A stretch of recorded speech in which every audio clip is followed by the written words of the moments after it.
예, 전쟁과 국제정치 18교시 강의를 시작하겠습니다.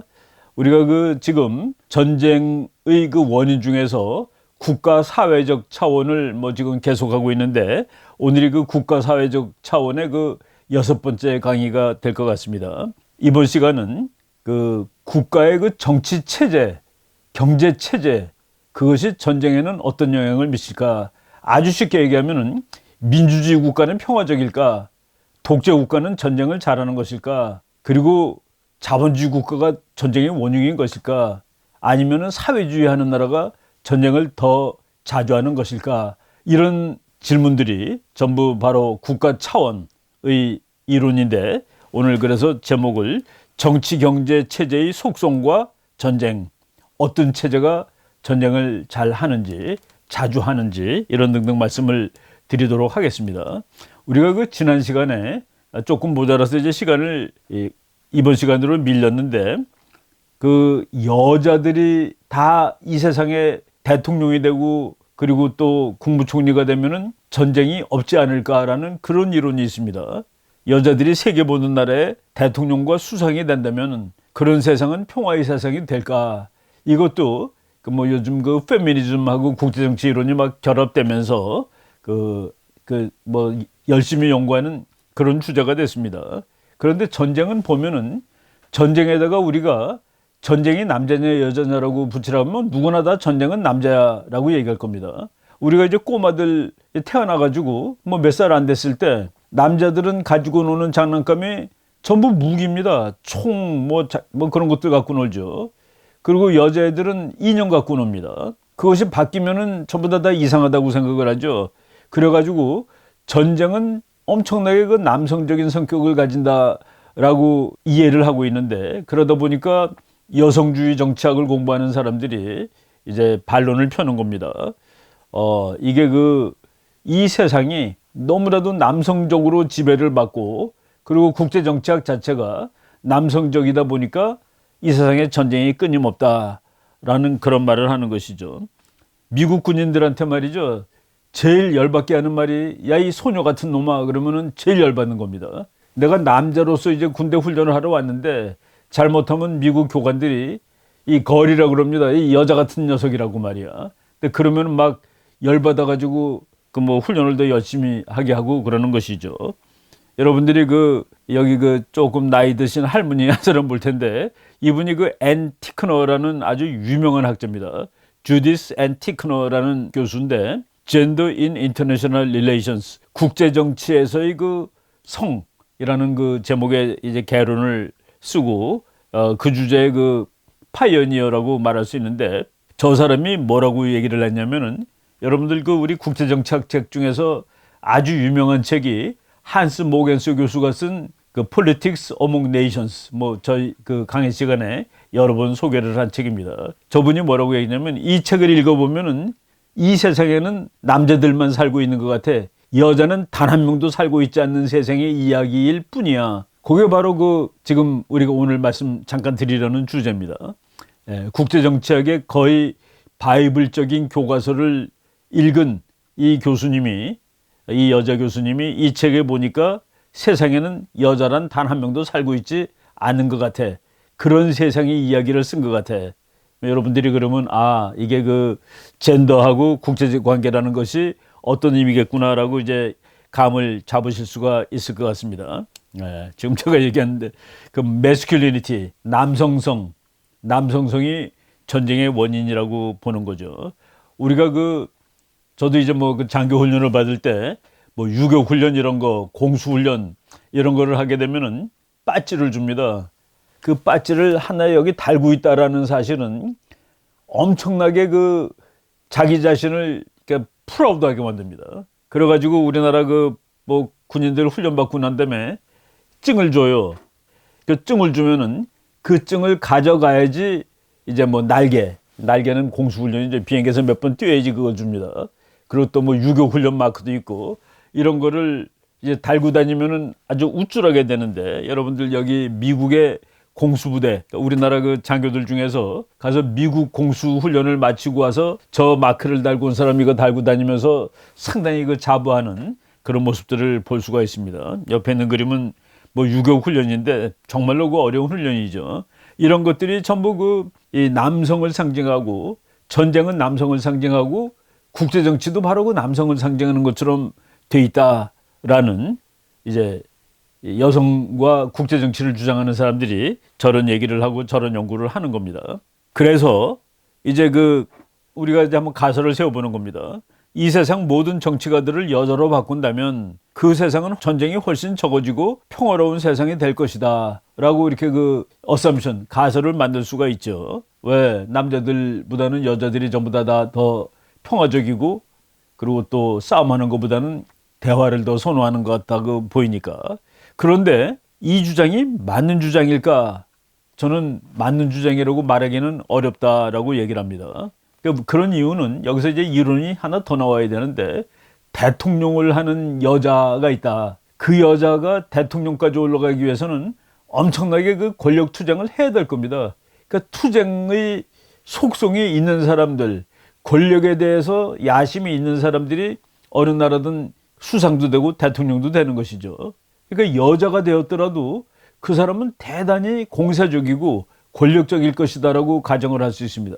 그래서 여자가 대통령이니까 평화로울 거야가 아니라, 저 사람은 여자라도 대통령으로서의 일을 할 거야 라고 봐야지 더 맞는 겁니다. 그래서 여자 남자를 따지지 않고 그 사람이 현직이 대통령이면 대통령답게 할 거다, 그렇게 보는 이론을 역할 이론이라고, 롤 띠어리라고 그래가지고 외교 정책에서 뭐 공부를 하는데, 저희들은 뭐 이거를 깊게 설명하지는 않았습니다. 예. 우리가 한번 따져보겠습니다. 그럼 여자가 대통령이 되면은 평화로울까? 우리가 그걸 실험을 할 수는 없어요. 전 세계를 다 여자로 바꿔놓을 수는 없으니까. 그래서 이제 역사를 보면 됩니다. 역사를 보면은 여자가 대통령인 나라도 있고, 여자가 왕인 나라도 있고, 뭐 그런 경우가 드문드문 있죠. 뭐 많지는 않더라 하더라도. 그러니까 이제 남자가 뭐 100년을 대통령을 했는데, 전 세계를 다 보니까 여자가 뭐 10년을 했더라 그러면은 그 10년 기간 동안에 남자들이 100년 했던 것보다 전쟁 빈도가 높으냐 낮으냐를 따져보면은, 아, 여자들이 대통령을 하게 되면은, 또 왕을 하게 되면은 전쟁이 덜 난다, 더 난다를 이제 밝혀낼 수가 있죠. 그런데 이제 그것을 경험적으로 연구를 해본 결과는 아무런 차이가 나지 않는다였습니다. 그러니까 여왕이 통치하는 나라가 남자 왕이 통치하는 나라보다 평화롭게 지낼 가능성이 별로 없었다, 그런 얘기입니다. 그냥 같았다라고 보면 됩니다. 같았다가 답인데, 여러분들 한번 영국의 빅토리아 여왕, 지금 사진 보시는 분이 빅토리아 여왕입니다. 빅토리아 여왕이 영국 역사상 가장 식민지를 많이 획득한 여왕으로 기록이 됩니다. 저 사람이 이제 1819년생인데, 이 사람이 이 가장 많은 전쟁에 참전했고, 놀라운 사실은 왕이 된 지 62년째가 되던 해에 보호전쟁이라는 전쟁에 참전을 했습니다. 그러니까 거의 80대가 됐을 때, 그때도 전쟁을 치렀을 정도로 영국에서는 가장 식민지를 많이 넓힌 그런 여왕으로 됩니다. 그리고 또 최근 역사에서 보면은 인도의 인디라 간디라는 수상이 있었습니다. 그리고 영국의 아이언 레이디라고 그랬죠. 강철의 여인이라고 그래가지고 마가레트 대처라는 사람이 이제 영국 수상을 한 적이 있었는데, 요 사람들은 전부 다 대단히 중요한, 자기 나라에 대단히 중요한 전쟁을 치렀던 사람들입니다. 전쟁을 치렀을 뿐만 아니라 그 전쟁을 오히려 먼저 시작한 사람입니다. 인디라 간디 인도 수상은 파키스탄하고 전쟁을 했었고, 인파 전쟁이라고 그래가지고 1960년대에 아주 유명한 전쟁입니다.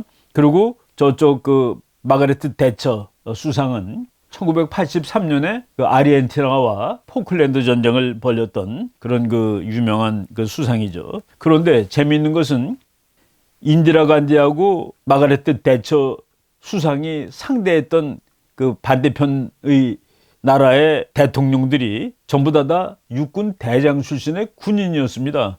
인도 파키스탄 전쟁했을 때 파키스탄 대통령이 아유브 칸이라는 사람인데, 육군 대장을 역임했던 사람이죠.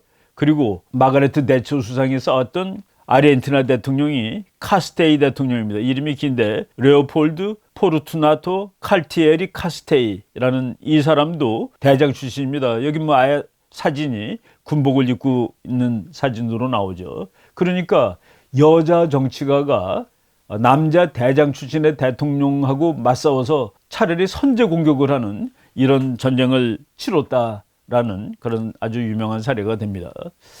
이제 프란시스 후쿠야마라는 아주 유명한 정치학자가 있죠. 뭐 일본계 미국인인데 이 사람의 유명한 이론은 냉전이 끝난 다음에 역사는 끝났다. 이제 자유주의를 이길 수 있는 그런 그 체제는 앞으로 나오지 않을 거야. 그래서 자유주의가 앞으로 영원히 지속될 것이고 그런 의미에서 역사는 끝났다라고 주장을 했던 아주 유명한 학자인데 이 사람이 그 포린 어페어라는 잡지에다가 그 포린 어페어스도 아주 유명한 잡지죠. 여성과 세계 정치의 진보라는 제목으로 이제 글을 썼는데 여자가 남자보다 평화적이다. 그래서 이 세상에 모든 나라의 수상이 여자로 바뀌면은 세상은 훨씬 더 그 전쟁이 없는 그런 세상이 될지도 모를 것 같아. 다만 몇 가지 이제 이 컨디션을 뒀는데 여자가 수상이 되면은 그 못된 남자 녀석들이 시비를 걸고 못 살게 굴지도 몰라. 이런 말을 이제 썼습니다.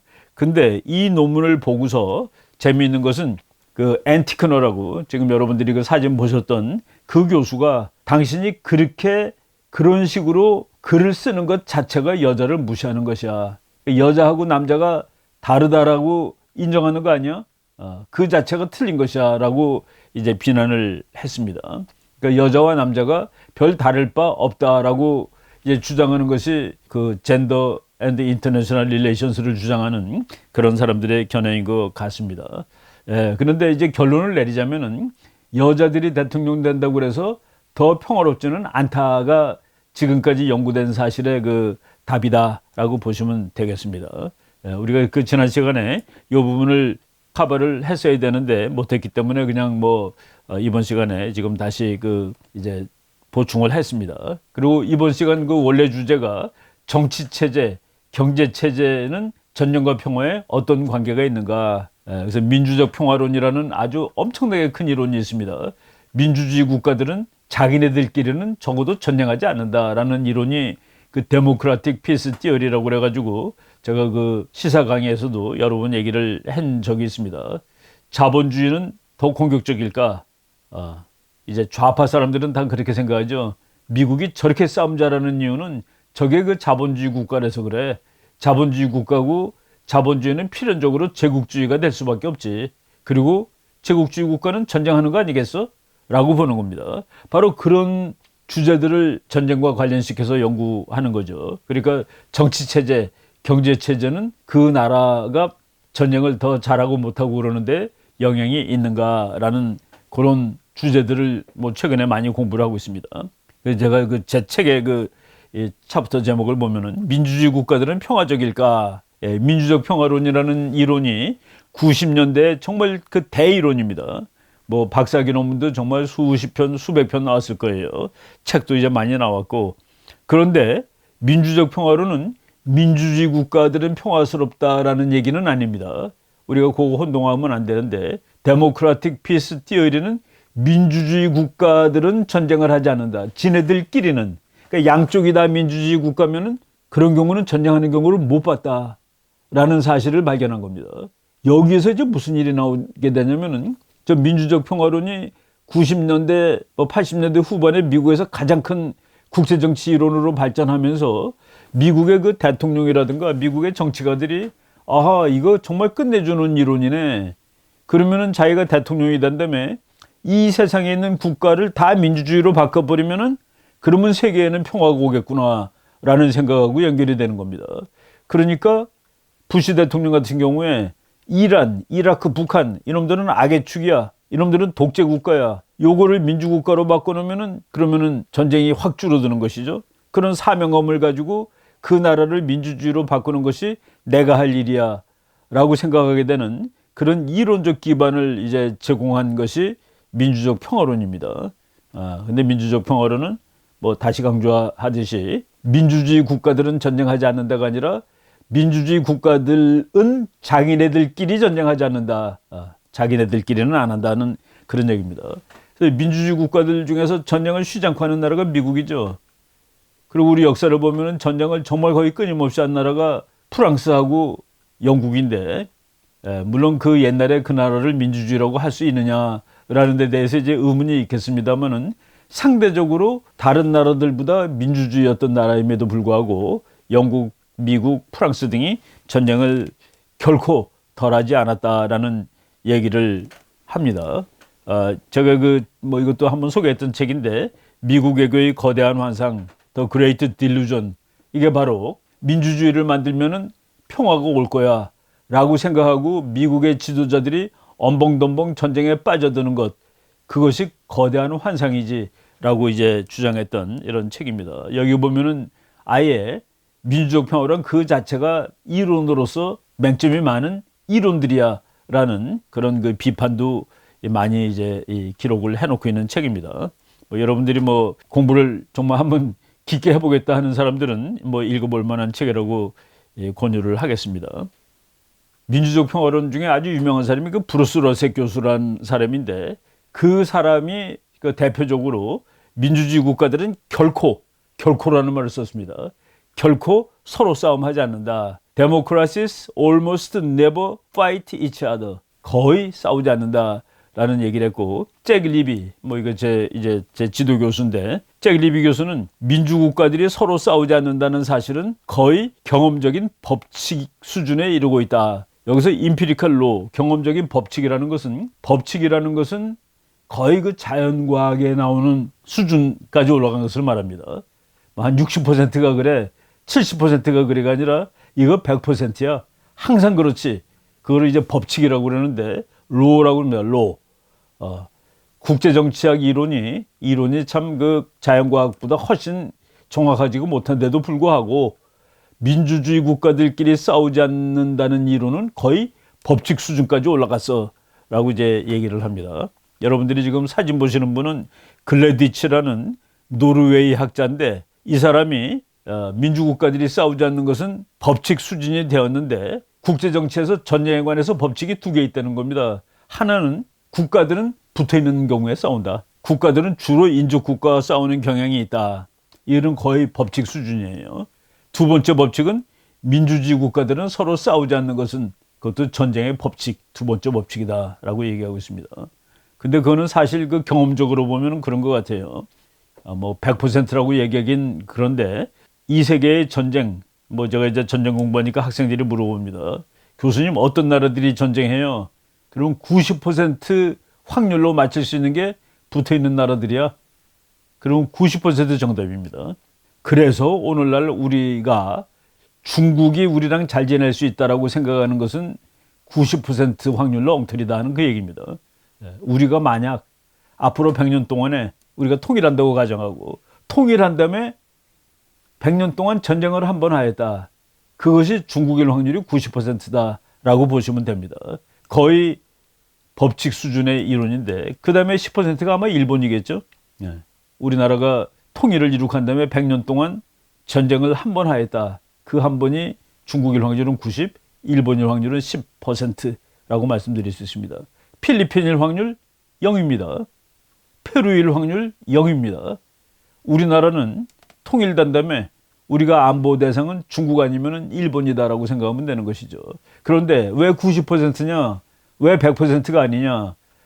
영국, 미국 등 해군이 엄청 강한 나라들이 멀리 가서 싸웠기 때문에, 그 국가들은 붙어 있을 경우에 전쟁한다 해서 10%를 해군이 강한 영국, 프랑스 같은 나라들이 이제 그 10% 전쟁을 이제 했다라고 보시면 되는 거죠. 닐스 페트 글래디치라는 교수인데, 노르웨이가 국제정치학이 좀 막강합니다. 그리고 또 특히 이제 그 컴퓨터를 사용해 가지고 경험적 분석이 강한데, 하여간 그 국경에 붙어 있는 나라와 그리고 민주국가들은 서로 싸우지 않는다. 그것은 국제정치학에서 두 가지, 전쟁론에서 두 가지 법칙에 해당되는 설명이라고 말할 수 있다라는 얘기를 했습니다. 로셋 교수가 그 COW 프로젝트라는 거가, 우리가 그 미시간 대학의 전쟁 연구 계획이라고 그 오래전에 말씀을 드렸죠. 거기서 그 데이터를 쭉 보니까 전쟁에 참여하는 나라들 다시 보니까 270개 국가들이 70일의 전쟁을 참전한 그 데이터에서 민주주의 국가들끼리 싸운 경우가 하나도 없었습니다. 그걸 보고 브루스 러스 교수가 참 이거는 감동스럽다라고 얘기를 했죠. 그런데 이제 거기 설명이 뭐 여러 가지가 나옵니다. 민주주의 국가들은 전쟁하는 것을 싫어해. 왜냐하면 국민들한테 물어봐야 되니까 국민들은 싸우는 거를 좋아하겠어? 라고 얘기하는데 그 설명은 완전한 설명은 안 됩니다. 그러면은 민주주의 국가들은 누구하고도 안 싸워야 되죠. 이 설명이 맞으려면은. 근데 민주주의 국가들이 누구하고라도 안 싸우는 것은 아닙니다. 싸움을 자주 해요. 그런데 다른 민주국가랑은 안 싸웠다는 그런 얘기죠. 하와이 대학교 럼멜 교수 이런 사람도 역시 또 민주적 평화론을 뭐 깊게 이제 공부한 사람인데 두 나라 사이에 폭력이 존재하기 위한 필요 조건은 두 편 중 한 편은 전체주의 또는 권위주의 국가여야 한다. 그러니까 나라 둘이 있는데 두 나라가 전쟁을 하려면 한쪽은 반드시 독재 국가라야 한다라는 그런 말까지 했습니다. 국제정치학에서 100% 맞는 그런 주장을 하기는 정말 어려운데 이제 민주주의 평화로는 그 거의 100%에 가까운 주장들이 나온다라고 이제 연구 결과가 나왔습니다. 럼멜은 민주주의 국가들은 외교 정책의 대상이 어느 나라에 관계없이 폭력의 사용을 자제한다라고 주장하는 유일한 학자가 되었다. 바로 이제 제가 그 일반적인 학자들은 민주주의 국가들이 모두하고 전쟁을 하는 것을 반대하는 것은 아니다라고 이제 얘기를 하고 있습니다. 럼멜은 거기서 좀 독특한 사람이에요.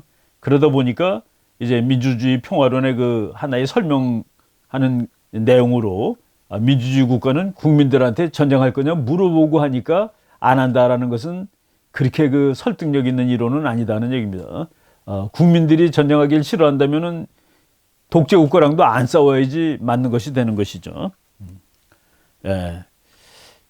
그런데 국제 정치를 이제 통계학적으로 연구한 사람 중에서 스튜어트 브레머라는 학자가 있습니다. 저 사람은 뭐 일찍이 그 좀 작고하신 분인데 독재 국가와 독재 국가가 있는 경우하고 그리고 민주주의 국가와 민주주의 국가가 있는 경우 그런 거 이렇게 그 쌍들을 그러니까 요 쌍이라고 얘기하는 거죠. 남한하고 북한은 하나는 독재 국가, 하나는 민주 국가가 되는 겁니다.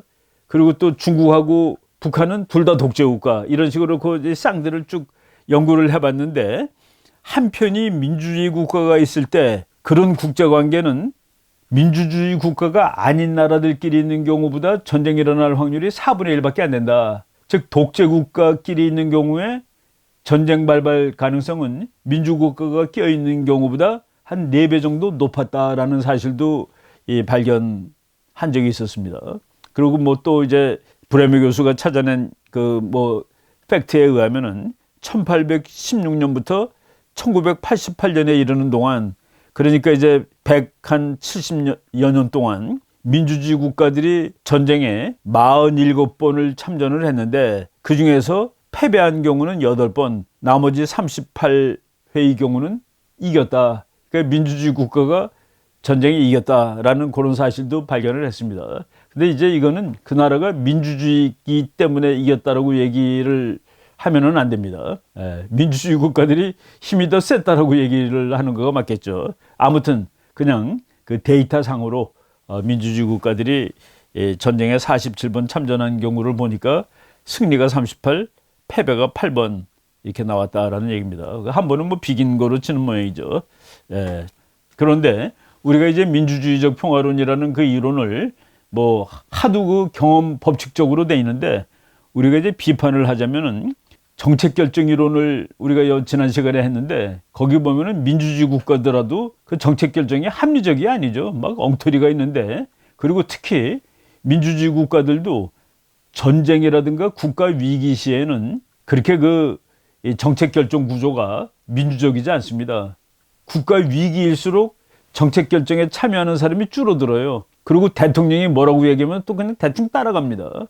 그래서 정말 그 전쟁이냐 평화냐를 다루는 그런 그 심각한 상황에서는 독재 국가나 민주주의 국가나 정책 결정 구조가 별로 차이가 나지 않는데 뭐 민주주의라서 전쟁을 덜한다 하는 그런 이론은 좀 문제가 있지 않는가 하는 그런 이제 비판을 받고 있습니다. 최근에는. 예.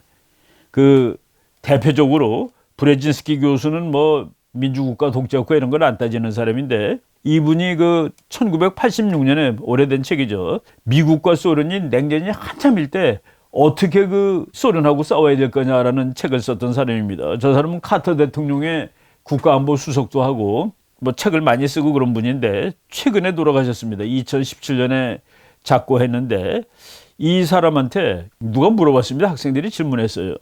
만약 미국이 공산주의 국가가 되고 혹은 소련이 자본주의 국가가 되고 그러면 미국과 소련은 전쟁을 하지 않게 될까요? 라고 질문했습니다. 그러니까 미국도 공산주의 국가, 소련도 공산주의 국가 같은 나라가 되는 것이죠. 그리고 또 미국은 자본주의 국가인데 소련이 자본주의 국가로 바뀌어요. 이럴 경우에 두 나라 사이에 전쟁은 일어나지 않게 되지 않을까요? 라고 질문했더니 저 사람이 대답이 재미있습니다. 그 두 나라가 경제체제가 다르고 정치체제가 달라서 싸우는 게 아니야. 그 두 나라는 전부 힘이 출중하지 힘이 막 넘쳐 흐르는 나라입니다. 그래서 두 나라는 서로 가서 부딪히고야 말 콜라이딩 임파이어, 그러니까 충돌하는 제국이기 때문에 싸우는 거야. 그러니까 저 사람의 이론, 브레진스키의 이론은 뭡니까? 그 두 나라가 싸우지 않으려면 한 나라가 힘이 빠져야 돼. 그런 논리죠. 한 나라가 힘이 빠져야 돼. 그러니까 저런 이 논리라면은 민주적 평화론이라는 건 상당히 좀 그 엉성하게 됩니다. 저 나라는 민주주의니까 전쟁을 안 해? 이제 브레진스키 교수에 의하면은 힘이 없으니까 전쟁을 안 하는 것이지. 저 나라는 독재국가라서 전쟁을 자주 하나 보지? 아니지, 힘이 세니까 전쟁을 자주 하는 거야. 라고 얘기할 수 있는 겁니다. 그래서 그 국가의 그 속성에다가, 그러니까 속성을 경제라든가 정치에다 맞춰가지고 분석하는 것은 바로 그 힘을 분석하는 거하고는 다를 수가 있는 것이죠. 비판을 받을 수가 있다라고 얘기할 수 있습니다. 지금 이제 국가의 정치체제의 속성, 민주국가는 전쟁을 안 하고 독재국가는 전쟁을 한다라는 이론은 그래서 이렇게 그 경험적으로는 정말 그 법칙 수준이 됐는데도 불구하고 제대로 된 설명을 이제 제공하지는 못하고 있었다라고 말씀드릴 수가 있습니다. 그리고 국가의 경제적 성격과 전쟁, 이거는 이제 제일 유명한 이론이 마르크스주의 이론이죠. 마르크스주의 좌파 이론가들, 어떤 사람이 제 그 책을 서평을 했더라고요. 보수우파의 전쟁론 해가지고, 뭐 전쟁 이론 공부하는데 보수우파 진보 그런 것은 없습니다. 현실주의냐 이상주의냐라고 보는 것이 맞죠. 저의 그 전쟁과 국제정치책은 현실주의자의 전쟁론이라고 보셔야지 맞습니다. 그런데 이제 오늘 소위 말해서 그 보수 진보 따지는 사람들이 하는 얘기예요. 마르크스주의자들은 이 세상 모든 국제전쟁의 배후에는 미국의 자본주의 제국주의의 흉계가 있다고 주장한다. 미국이 자본주의 국가고 자본주의는 제국주의적이 될 수밖에 없고 그래서 이렇게 전쟁이 많은 거야. 그리고 그 전쟁은 전부 미국이 하는 것이지 라고 얘기를 합니다. 한국전쟁, 베트남전쟁 이런 전쟁들 그 전쟁 배후에 전부 미국의 제국주의, 미국의 자본주의가 있는 것이야 라고 얘기를 하는데 하나의 시각입니다. 그게 다 맞는 것은 아니에요.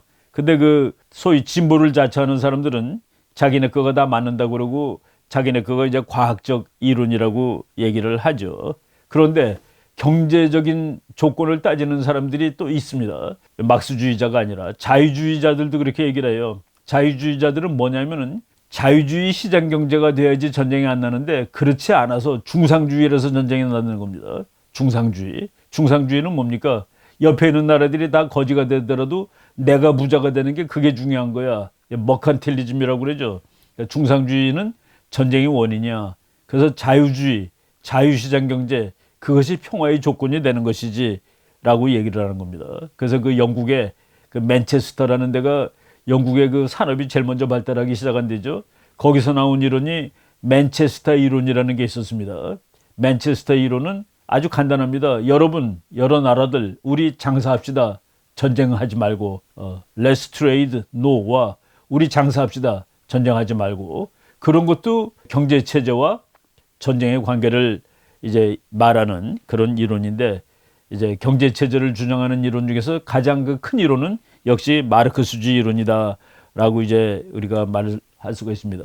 우리가 언젠가 한번 마르크스주의의 전쟁 원인을 뭐 간단히 소개한 적이 있었는데 여러분들 그 우리말로도 번역되어 나온 책인데 쿠발코바 크릭셴크라는 이건 그 미국에서 나온 원서지만은 Marxism, Leninism and the Theory of International Relations. 막시즘 그리고 레닌주의 그리고 국제정치, 국제관계 이론. 그러니까 우리말로도 마르크스주의와 국제관계론이라고 해서 이제 성균관대학교 김성주 교수가 이제 번역한 책이 있습니다. 요거를 참조하시면은 막스주의에서 말하는 국제정치를 알 수 있는데 이 책의 그 주 내용은 막시즘은 이제 전쟁 이론에 별로 기여한 바가 없다.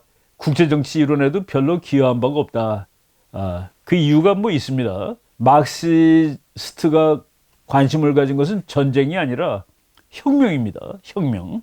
국가에서 독재 정권, 특히 이제 그 기존의 그 봉건주의 독재 정권, 각국의 왕정 이것을 타파하는데 가장 큰 신경을 썼죠.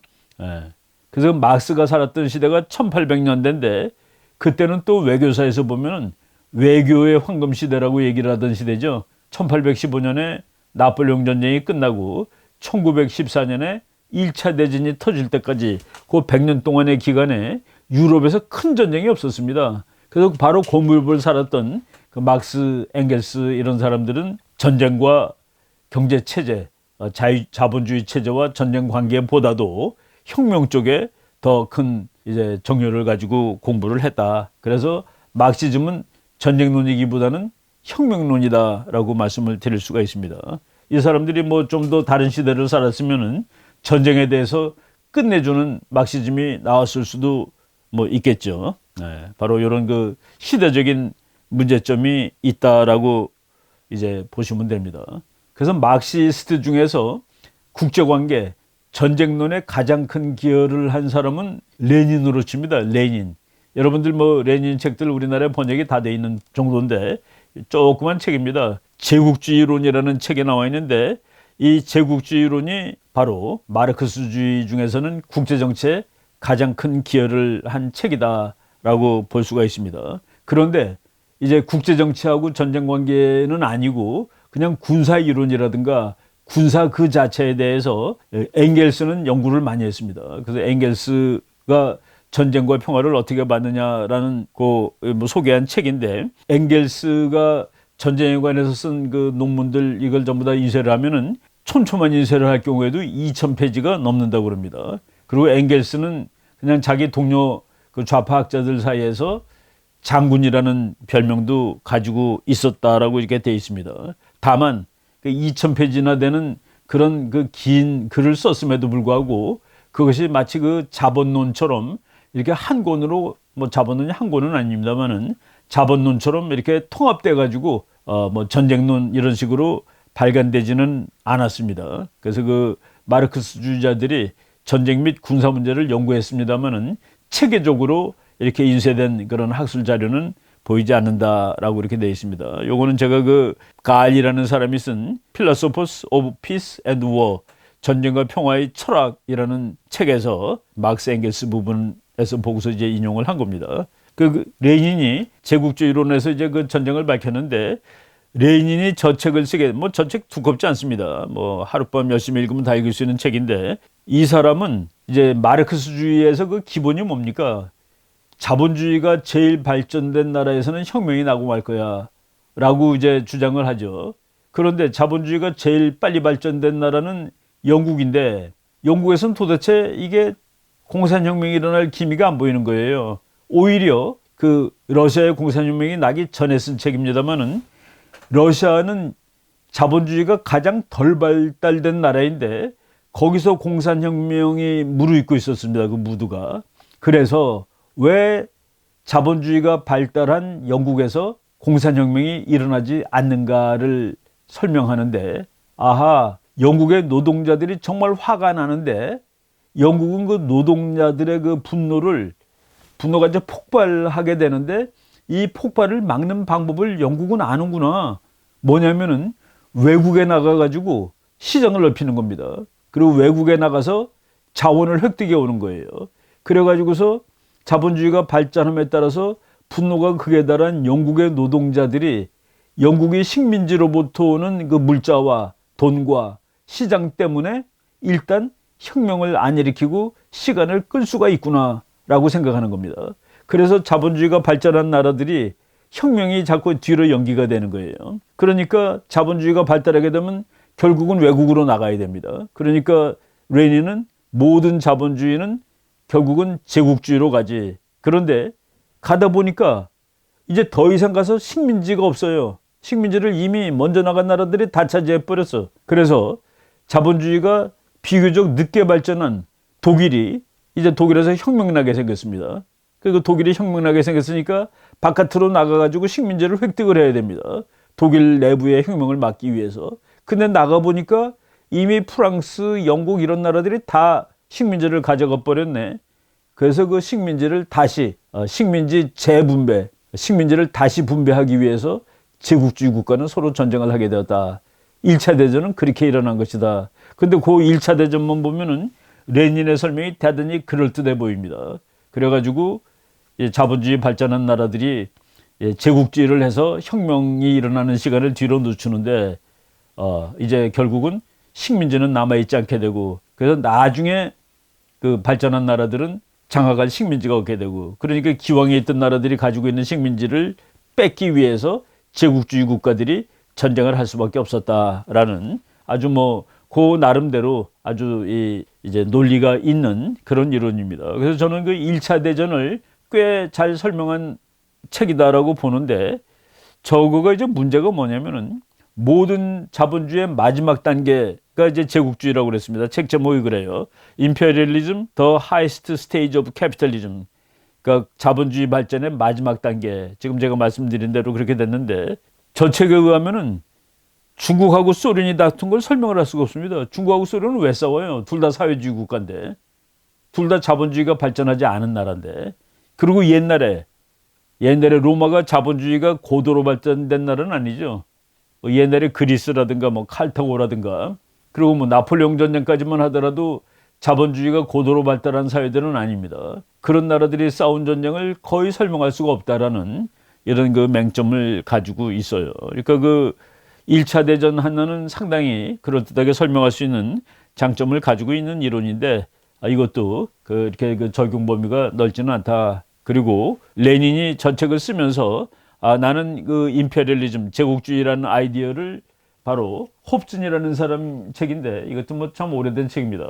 홉슨의 제국주의 이론에서 아이디어를 얻었다 그랬는데 이 홉슨이라는 사람, 이 책은 우리말로도 번역이 되어 있습니다. 오래된 책이지만은 J.A. 존 A. 홉슨이라고 그래가지고 영국 학자인데 제국주의론이라고 나와 있는데 이 책은 제국주의는 필연이 아니라 정책의 실패다. 실패해서 일어나는 것이지 이게 필연적으로 자본주의가 발전하게 되면은 모두 다 제국주의로 가는 것은 아니다라고 이렇게 얘기를 하고 있어요. 그러니까 레닌이 자기는 이 책을 보고 영감을 얻었다고 그랬는데 레닌이 주장한 것은 너무 결정주의적이다라는 그런 말씀을 할 수가 있죠. 그래서 제가 오늘 이제 강의 시간이 이제 다 됐는데 경제 체제, 정치 체제, 그러니까 민주주의냐 독재 정치냐, 자유주의냐 자본주의냐 혹은 이제 또 사회주의냐 이런 것들을 전쟁과 결부시키려는